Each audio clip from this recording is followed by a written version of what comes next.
Welcome to the EntreEd Talk podcast, the show by educators for educators, parents, and the community. We're so excited to bring this to you. I'm Toi. And I'm Laura, and we're excited to uplift best practices in entrepreneurship education. And don't forget to like, rate, and subscribe to the EntreEd Talk podcast on whatever platform you listen.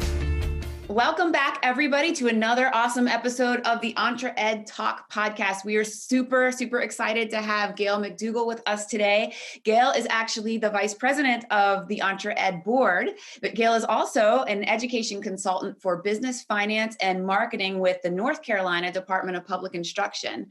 In her current role, she is responsible for curriculum, testing, professional development, business and industry relationships, and support for teachers across the state. Is that all? A few other things, but that's the big buckets. Falling under her program area is entrepreneurship, where she's currently revising 2 entrepreneurship courses for high school students. Prior to her work at the state level, she provided district support for teachers, administrators, and career academies. Her early years in education were spent teaching business and marketing courses, with entrepreneurship being one of her favorites. So we are so excited to have you. Gail has served on the board of EntreEd since 2017, and as I mentioned, is currently the vice president. Welcome, Gail. We're so excited to have you today. Thank you so much. I'm excited to be here. So fun. We've been trying to get Gail on for a while, and schedules have just been kaflooey lately. So we're just so excited to have it work out today. So before we dive in, Gail, can you just maybe give a little more background on your career, your history, and how you got to where you are today with the Department of Public Instruction? Sure. So I actually started out in business and industry after college, and I have a business degree, and then later I pursued my MBA. So, but as a person working out in the field, it's a funny story, but I broke my knee at work, and that put me out of work for a little while. And I just had my first child, and we decided that, you know what, we can make it on less income. So I became a stay-home mom for about 7 years, and my second child was born, and when she was about 3.5, I actually left and went into the classroom. So my early years were business and industry, but then I went into education, and I have been in education ever since. I was a teacher for about 13 years, and then moved out of that into several district positions. Doing testing at one district, decided that was not necessarily my cup of tea, moved on to another district, a really large district, and did a lot of different work there around CTE, which is Career Technical Education. So my experiences have been very varied, but my favorite course to teach always was small business entrepreneurship. And so it has given me great pleasure this year to be revising our Entrepreneurship 1 and 2 courses.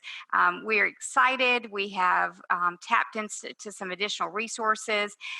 Some of my teachers are going to be using some of the EntreEd platforms as well that have been developed by you guys. And so we're excited about some of these new avenues that we can take with entrepreneurship. We made sure that we included design thinking in it. I don't think it was included in the previous course. So we just are really trying to hit the main parts of what would make a student successful being an entrepreneur, whether it's a small scale operation or something larger. I get the connection very much so between the business education. A lot of business leaders are entrepreneurs. And so it sounds like, one of the things we wanted to talk to you about was how you got into entrepreneurship. You've been there since the get-go, it seems. I haven't become an entrepreneur yet. I did try at one point to do, there's a company called Beauty Control. It was back in the day, and it's makeup based. And so I did try that at one point, but about the time that I got started, I'd been started maybe 3 months, is when my daughter was born. She was the worst case of colic my pediatrician had ever experienced. And then I broke my knee. So after that, I said, you know what, this isn't for me right now. But I do think that someday, after I retire from the state, that I would probably look at maybe doing something else. I'm just trying to figure out what that passion is, because I think the passion is the part that starts the whole thinking process. Well, there's a big difference too between, like, you can still be entrepreneurial. True. even if you don't have a quote unquote. Right. And I will say that I am entrepreneurial many days in my current occupation. I would agree. Absolutely. I tell teachers that all the time when we get to meet with teachers in person, that, most of them don't identify as entrepreneurial or as entrepreneurs. And I tell them all the time, you guys come into a room every day with 30 or so angry customers that do not want what you have to sell. And you have to figure out how to sell it to them and how to make them like it every single day. So that's why teachers make really good entrepreneurs. And I loved being in the classroom. I do miss it. I miss the kids. I miss the relationships, because like you referred to the angry customers, mine became a lot less angry over time. After they figured out that the product I was selling was not so bad, they sort of came onto my line of thinking, and I had some wonderful students. I'm still in touch with some of mine now, and it's funny because we sold our house and moved, obviously, to come to the state level. And when we did, I found some of the former business plans that they had written for me. And I asked them, do you want them back? And they're like, no, I don't think so. And I was just like, oh, it was just so refreshing to see that. I actually went back and reread some of them because I wanted to see what they did back. And as a teacher, did I get those messages across to them for them to, if they had taken that plan, could they have been successful? You talk about the angry student or customer, and I liken it to parenting. Toi and I talk about this a lot, but once they realize you're actually on their side, it goes a lot smoother, right? Oh, absolutely. And once you fight for them, I had one that years later came up to me and said, you kept me out of a gang because you fought for me with administration. And I did. And it was the right thing to do. And I mean, that is the reward that you get from teaching, and it is. But anyway, I know we're not here to talk about teaching necessarily, but it was definitely talk about anything you want. Space aliens, whatever.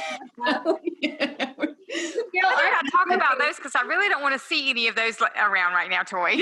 I'm new to the organization, so I would love to hear a little bit more about your history with how you got involved in EntreEd and quickly rose to the top of leadership.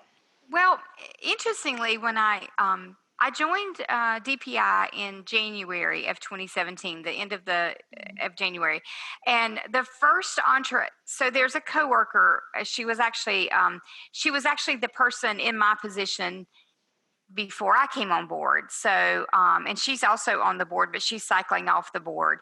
And so she took me with her to EntreEd. And so I went to the first board meeting and I sat there and I really wasn't sure if I was part of the board or not. And over time, it became apparent that I would be part of the board. They voted and I became part of the board. But honestly, that first time I went, I was just there to observe and hear what was going on and get an idea. And so I think because of my role in North Carolina, that was a natural sort of move for me to be included on the board. So it's a little bit of happenstance, a little bit of accident, a little bit of just being the position that I'm in, translating into the EntreEd board. Great. And of course, now I'm back in North Carolina. I'm a native of North Carolina and thrilled to be back. And so it's always nice for me to meet my colleagues who are here. Of course, NACI has moved to North Carolina. Right, that's exciting. absolutely. I'm working with CTE directors and Western RISA, and just it's fun. There's so much going on in the state right now in entrepreneurship. There is. There really is. And there's a lot of, I think with the new Perkins funding with CTE, we're going to see even more changes with that too. But I know that I did go to the NACCE grand opening. Jean was down for that. And a couple of us in North Carolina actually attended. It's probably, their location is maybe 5 minutes from my house. I should probably go work for NACCE and then have a really quick commute. But at this point, but they are close by, so that's good to know. And I look forward to developing some more partnerships with them as we go forward. Absolutely, they're a great organization, and kind of to that too. Do you see other ways? If you see other ways that EntreEd could be more involved in the public schools in North Carolina, that would be a really cool. I think we're trying to build that now, but I think that would be a really cool collaboration to have. Well, and I do think from an email that I saw recently from Jean, I do think that some of our teachers have started using the platform that you guys have, the virtual one. That I think it was you and Amber that created that, Toi. Yeah. And I was so encouraged to see that there was something called out from North Carolina. It made my heart feel good to know that some of our North Carolina teachers had embraced it and are using it. And I actually had a collaboration station with my entrepreneurship teachers earlier this week, and I went to show the video, but unfortunately with WebEx, the sound didn't come through. But I provided the links for them to go look at the video and also the link to join the academy. So I'm hoping some more of them will take advantage of that between now and the end of June. And so maybe that'll be an opportunity for more engagement. I too was thrilled to see North Carolina out of the starting gate. They were actually the first teachers to complete and receive their certificates. And what we're talking about is a tier 1 training for teachers that anybody in the nation can participate in on our EntreEd website. So Gail, with that, and actually that initiative was hard work by the Western RESA. How do you see in your position maybe how EntreEd might pull out a little bit more from the CTEs or RESA models? How would you envision us maybe working with them? I'm not sure. I know that, Toi, I'm trying to remember, you and Jean and I attended in the western part of the state at one point. We did some work, and I think some things have come out of that. And Laura, you may be working with some of those groups now. It was initiated by Ann Bass. Right. And Ann was phenomenal in giving me who are now our partners that I reached out to. Mm-hmm. Yeah. Ann and I met at a forum, and we were sitting together, and she just started talking, and then I started talking, and we realized that we were both from North Carolina, and one thing led to another, and then those conversations continued. So I was excited to see that. I'd like to see more things happen in other parts of the state as well. I know that we've been somewhat limited with our ARC grant in what areas we could serve with that grant, but perhaps there will be some other opportunities moving forward to find some other areas of the state. There are areas that definitely could use EntreEd and use the resources and the training that you guys provide. We're working on some cool new things too, so stay tuned. Okay, I'm excited to hear about that. Hey, Gail, I want to ask you, I'm asking all of our awesome educators this right now in this weird time, how, from the state level perspective, because we haven't had that yet, how are you working? Because you talked about collaboration stations, and how are you working to support the teachers and changing things right now on the fly with this COVID-19 disaster? So, Toi, we started right after schools went out of session. I would say within a week and a half, maybe. I'm trying to remember the timeline now because it's all a big blur at this point. But we started with something called collaboration stations, where we have, it's an opportunity for our teachers by subject area, by course or whatever, however we as a consultant set it up, they're able to, we have the platform for them to come in and just talk with each other about what they're doing. And so some of those topics have been things like, how are you taking your classroom virtual? What are your frustrations with going virtual? How much response are you getting from your students? How are you engaging your students? So a lot of those topics are coming up on a regular basis with these collaboration stations. And we have offered them, I think one week I probably did 8. Another week I did 6. Another week and we're doing them about every other week now.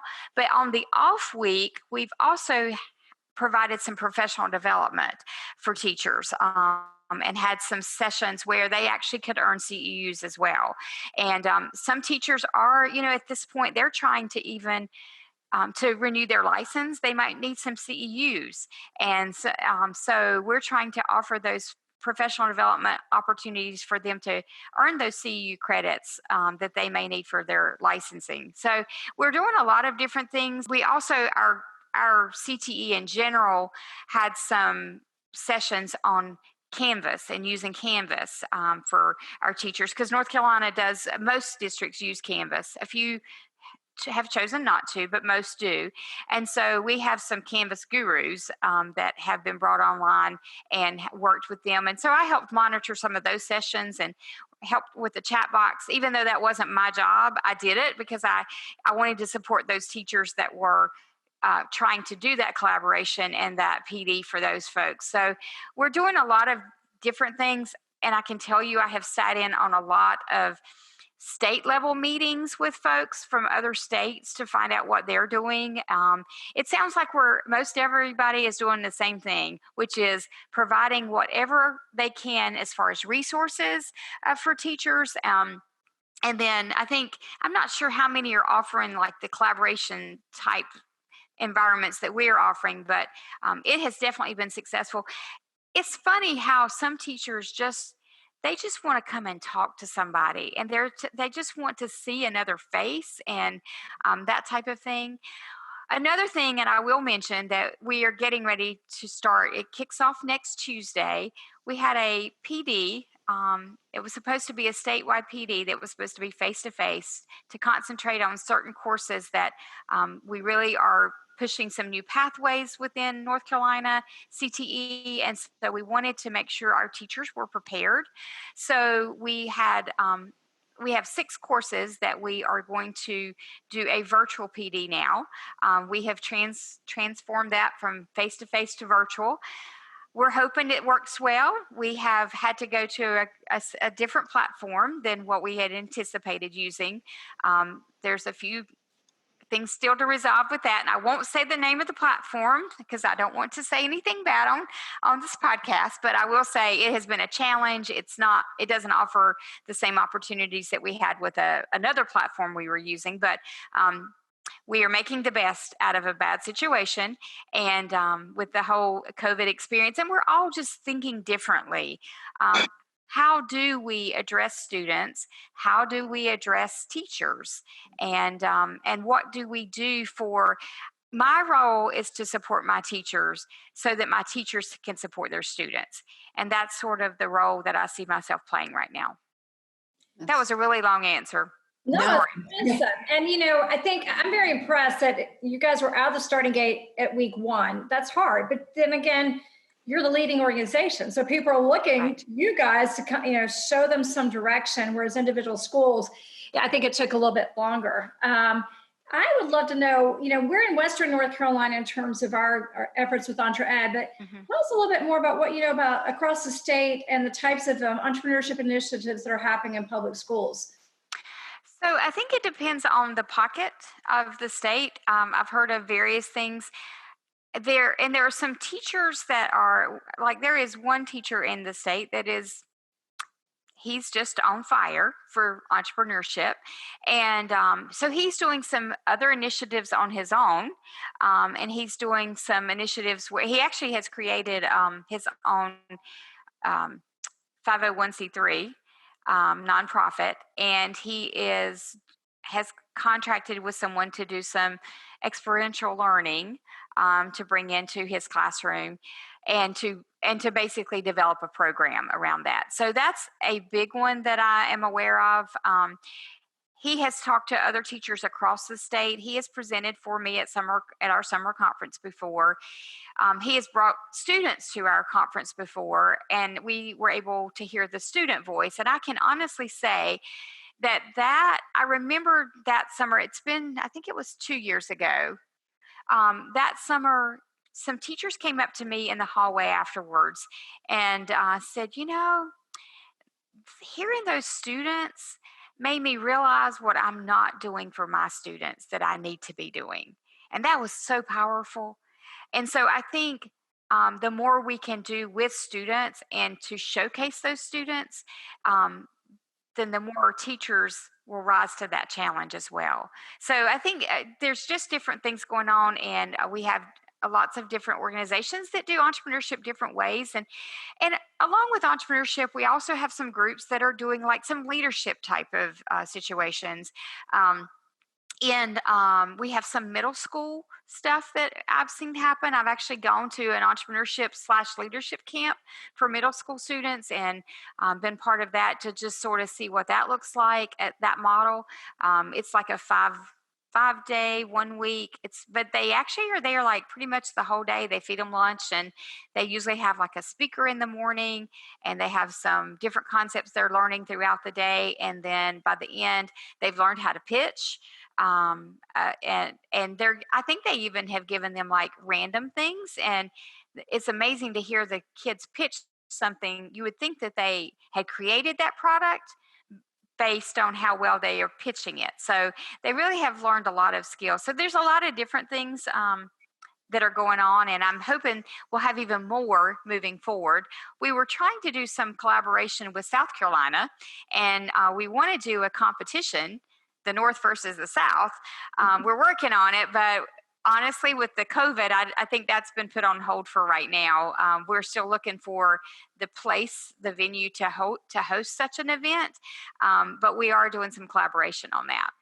Last year, I pulled together a group of business and industry folks for entrepreneurship, and then also post-secondary ed, and had them there as well. So we had a great session with them, and that's sort of also helping frame how we are looking at entrepreneurship. And Jean was part of that group. That's awesome. So what is the collaboration with South Carolina? Is that with high school? Is that with CTE? It would be with high school students, and it would be basically where I think it would involve some preliminary screening / contest at the school level, and then the district level, and then the district brings their best to a competition. And it may even be we have to do district, state, and then take the state and pit one state against the other state. So South Carolina and North Carolina, to see who could pitch the best. Of course, they've never been rivals, right? Oh, no, not at all. Not at all. Right up here, there's an inside joke about, are you from North Carolina or South Carolina, right? Yeah. Well, we talked about even if it would be really cool if we could do something at Carowinds, because there's the line between North and South Carolina at Carowinds. But we're also looking at something like possibly one of the sports arenas doing something, maybe hosting it there. So I don't know. That's in the brainstorming stage, and we've got to move beyond that at some point. But that was sort of a long-term goal for us to think of over the next couple of years. How could we make that work? So awesome. Sounds like so much fun. Segueing into long-term goals, and with your leadership and on EntreEd, what do you see for EntreEd? What do you think is up next for us, and where would you hope as a leader you want us to go? How can we do more? I think that EntreEd, there have been several instances where we have had to reevaluate what is our mission, what is our vision. and what are we selling? Not that we're selling, but what are we about? What is our product? And so we've had some hard discussions on that at times, and but I think we're headed in the right direction. I think that there's a lot of opportunities maybe to be explored, but I also think we have to stay true to our organization and make sure that we are staying focused on what we think is best for entrepreneurship. We've had a few growing pains at times with the board, and I've been on the board now for several years, so I've seen that in a few years a lot of changes, but I would say that as far as the vision, I know that there has been some conversation about, right now we have a lot of state membership or some state memberships that are supporting the organization, and then we have the grant, and we continue to look for grants and opportunities, and that I think will always be the case. I think what you guys do with professional development is a huge piece of what we offer. And I think even to expand that in other ways, I think would be something that we would look at, whether it's going out of the Appalachian region area, out of the grant area, and going into other areas, but making it to where it's affordable for people to be able to use the resources in other ways. So I think there's a lot of vision out there. I think we're still refining exactly what that will look like.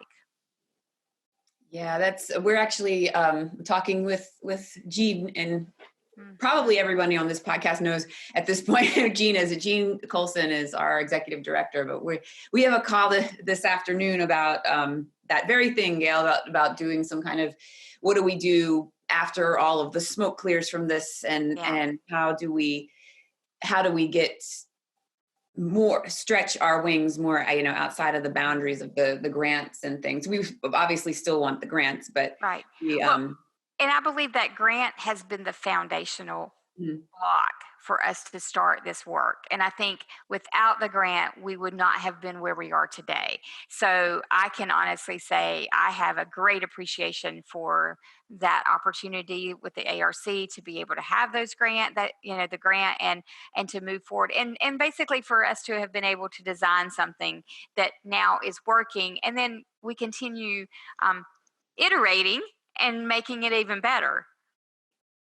Yeah, we have, it's really interesting and I guess you and I probably got involved with EntreEd around the same time. I might have a little bit before, but because I don't really remember when you weren't there. So, so I think that's a good thing or a bad thing. It's a great thing. But yeah, it's really. In fact, you mentioned that we have, we're so grateful for ARC and that funding. And I think what we found and continue to find, thanks to the COVID, is that our models work, our design thinking works. And I think, it's maybe gives us the ability to launch a little farther than Appalachia, because it is a model that could be in lots of parts of the country, if not all parts. We've worked with New Jersey and Tampa areas, and they've received us well in what we're doing. And I think that gives us great hope that our model is helpful to folks in other places. Yeah, absolutely. Did you meet the New Jersey folks, Gail, at the forum? I don't know that I did. They did a breakout session, but they were such a cool school. What we do when we go into schools is we say, if you're going to do this for every kid in your building, just try one thing, try one or two things. There's no pressure. This is, we'll figure it all out. And they tried everything. They did. So they're those overachievers.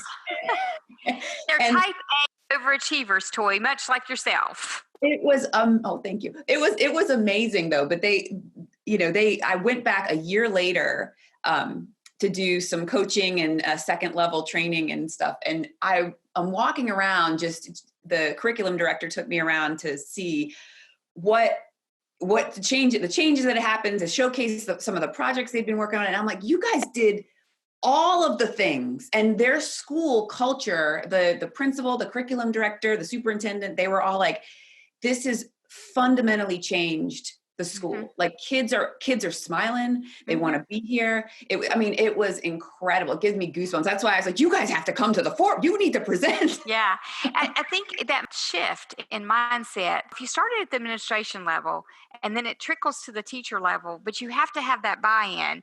And then once you get that buy-in, then the kids are automatically going to buy in because teachers are going to get excited.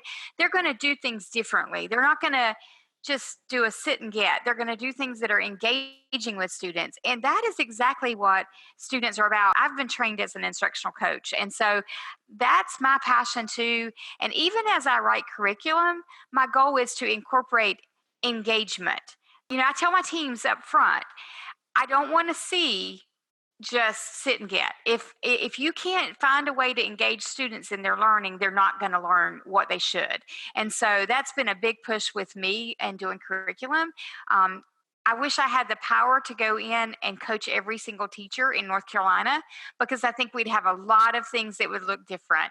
But as I get new teachers, I never have a session with a new teacher group without doing some type of engaging instructional strategy with them. That's just like my thing. And I'm like, okay, now how would you use this with your students? And I think that's and I don't know that every consultant does that, but that's just Gail. That's my passion as well. Maybe that's what my passion is for later. Who knows, Well, it's such a huge thing. And we see it all the time when teachers are empowered to be creative and to be innovative. And when the leadership of a school gives them the latitude to go do interesting, different things, maybe, not the same traditional type of school model, they get excited. When teachers get excited and empowered, the students, it's just a natural progression to the students. And that's what we see, like we're seeing all the time with entrepreneurship. When they leave that room, when we do our tier 1, our basic training, when they leave that room, they are laughing and smiling, and they've developed these cool lessons that they're walking out of there with. And they're so excited to bring that to their students. And this can be a 3rd grade math teacher or a 6th grade social, every area. And they've been able to develop something, and they do it with their students. And then we hear this amazing feedback. And it's that entrepreneurship piece is what's really allowing them to stretch their creative. Right. Well, and I think you also hit on something else, that cross-curricular, being able to do things.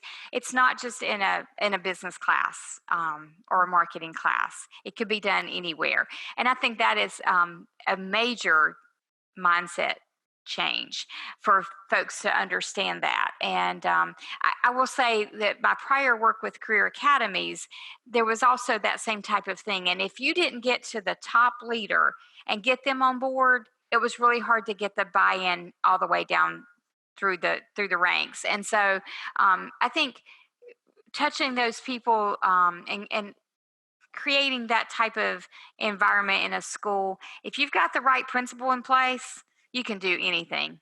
Yeah. You really can. So it really does come down to that. And it's a shame that we do have, we don't necessarily deal with them with EntreEd, but right. Just personally, I have experience with with schools that the leadership is just not supportive of teachers being innovative, and you can tell when you walk into a school like that. You can tell within 30 seconds, like, oh, this is not a fun place to work. Great success with is the superintendents. We've had plenty of superintendents on our podcast who just amaze us with their ability to communicate and keep their schools engaged and are very entrepreneurial.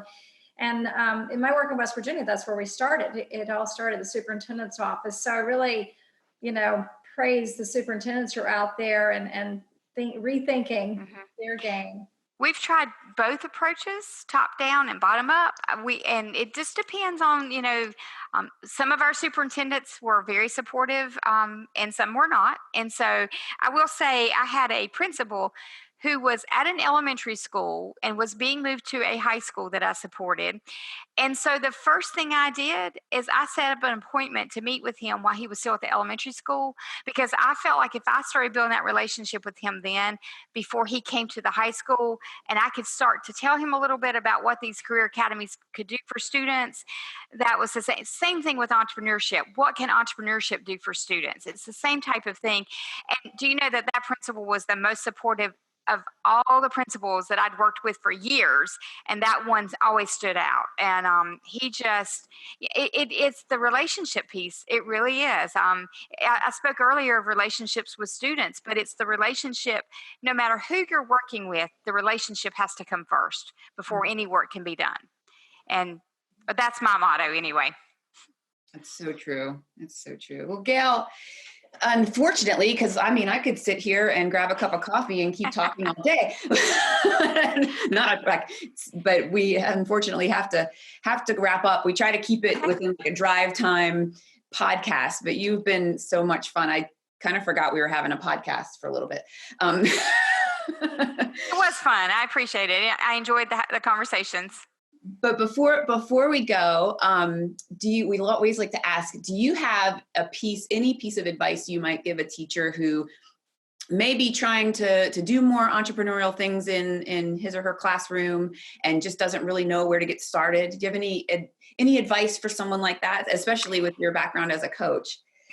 I think my first thing is always think outside the box and don't limit yourself. Don't be normal. Go outside the box and think about what you can do for students, and think about how you can get students to do for themselves, because it really comes down to students. If they are engaged in their learning, they will gain far more than if they're not. And so I guess my two things would be think outside the box and determine how best to engage your students. I love it. The student ownership piece is so important, because you're right. If you're like, how many things do we learn when we don't care about them, Right. And don't be afraid to fail, because a failure is always an opportunity for the next success. Mm-hmm. We talked to, I think every single one of the folks we've had on podcasts who entrepreneurial thinking or entrepreneurs, they all say, I've done plenty of things that didn't work. And I think that's, empowering kids in the classroom. The first teacher that says that to them is like this huge relief, aha moment. Like, right. You have to be right. Exactly. Well, and I think that's important for kids to understand is you need to mess up in order to get it right, because, the first time you do it, there's always probably going to be something better. And you just have to be willing to continue to work at it. And the other thing, and this just sort of popped in my head, I feel like teachers start to stifle student learning as students get older in some ways, but bigger than that is the peer pressure. Students stifle each other.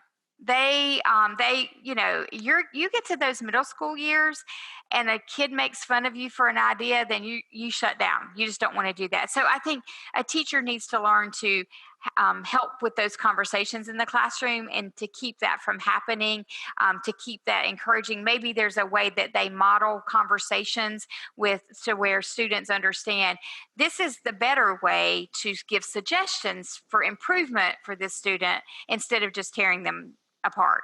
So I don't know. I could probably keep thinking Toi and come up with all kinds of things, but I'll leave you with that for today. I love that. And that's actually, I'm really glad that you mentioned that, because we haven't really talked about that before, about how, as students get, to that kind of awesome but awkward level of middle school, yes, where it's true that peer pressure really is hard. And then if you have a teacher who can mitigate that in some way and make the environment more open and more, empower those kids, set norms for conversations and things, that could really change the way that those kids see themselves and see their peers and develop that empathy and community among the students. So that's really cool. I love that. I think Chad, in our board meetings, he has some norms, of course, set for our board meetings. And one of the things is that if you have feedback, yes and, not yes but. And I think that's a big deal. I think, and I really try hard to remember that, even when in my day-to-day operations with folks. I don't always remember that, but I need to challenge myself to always say, yes, and have you considered, or, those leading questions of, have you considered, or what would happen if, or whatever, instead of just no, give some other options. That talk is very important, I think. It goes back to problem-based learning, I believe. Yes. So Gail, how do folks get up with you if they want to reach out and hear more about what you're doing and how the best way? So, I